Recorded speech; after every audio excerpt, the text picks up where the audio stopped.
महाराष्ट्राच्या तोंडाला या अर्थसंकल्पात पानं पुसली। महाराष्ट्राच्या वाटणीला महाराष्ट्रातून इतकं मोठ्या प्रमाणात महसूल केंद्र सरकारला जात असताना, भारताच्या अर्थव्यवस्थेत महाराष्ट्राचा मोठा वाटा असताना, या केंद्रीय अर्थसंकल्पात केवळ भारतीय जनता पक्षाच्या विरोधात महाराष्ट्रातल्या जनतेने मतदान केलं आणि महाविकास आघाडीचे 31 खासदार निवडून दिले। त्याचा राग द्वेष मनात ठेवून केंद्र सरकारने महाराष्ट्राच्या तोंडाला पानं पुसली। महाराष्ट्रासाठी कुठलीही भरीव तरतूद केली नाही। त्या मानाने महसूल कमी असताना सुद्धा स्वतःचं सरकार वाचवायसाठी ज्या चंद्रबाबू नायडू आणि नितीश कुमारचा पाठिंबा घेऊन या भारतात एनडीएचं सरकार स्थापन झालेलं आहे, ते सरकार वाचवण्यासाठी आणि त्यांचा पाठिंबा कायम राहावा म्हणून महाराष्ट्र आणि आंध्र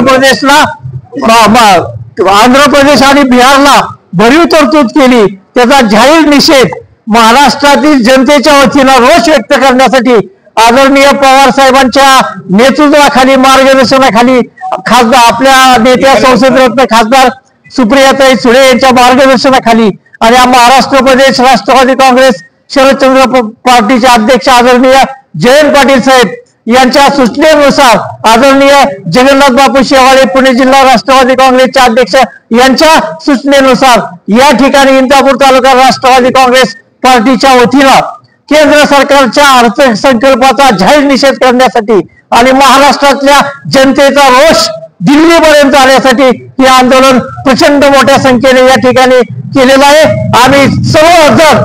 केंद्र सरकारच्या या दुटप्पी धोरणाचा, देशमुक्त धोरणाचा जाहीरपणे निषेध करतो आणि केंद्र सरकार मुर्दाबाद अशा घोषणा देतो।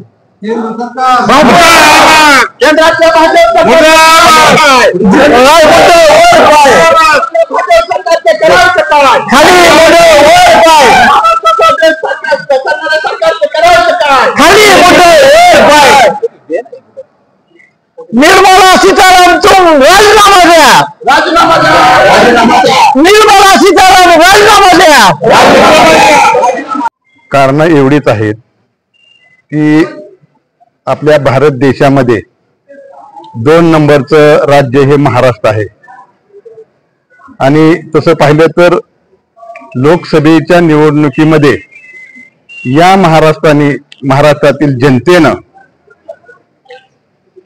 आपल्या आघाडीला जवळपास 31 जागा या ठिकाणी दिले गेले असल्यामुळं या ठिकाणी या महाराष्ट्रावरती भारतीय जनता पक्षानं एनडीए सरकारने अन्याय केलेला आहे। वास्तविक पाहता या महाराष्ट्राची भौगोलिक परिस्थिती पाहिली तर या महाराष्ट्रामध्ये शेतकरी असतील, त्याचप्रमाणे आमच्या महिला भगिनी असतील, आमचे तरुण युवक वर्ग असेल आणि सर्वसामान्य कुटुंबामध्ये शेतकरी, कष्टकरी या सर्वांसाठी कोणतीही गोष्टी या महाराष्ट्रासाठी दिल्या नसल्यामुळं आज आपण राष्ट्रवादी काँग्रेस पक्ष शरदचंद्रजी पवार साहेब आणि या ठिकाणी प्रदेशाध्यक्ष जयंतराव पाटील, बारामती लोकसभा मतदारसंघाच्या खासदार आदरणीय सुप्रियाताई सुळे, त्याचप्रमाणे जिल्ह्याचे जिल्हाध्यक्ष शेवाळे बापू यांच्या मार्गदर्शनाखाली इंदापूर तालुक्याच्या सर्व तमाम राष्ट्रवादी पक्षाच्या कार्यकर्त्याच्या वतीनं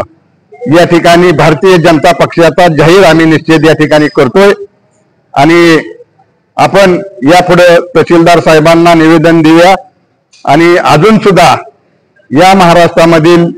आता पाऊस काळ चांगला झालेला आहे। भारतीय जनता पक्षानं या महाराष्ट्रातल्या जनतेसाठी या ठिकाणी काय तर करावं अशी आमची सर्व कार्यकर्त्याची या ठिकाणी ठणकावून मागणी या ठिकाणी आहे।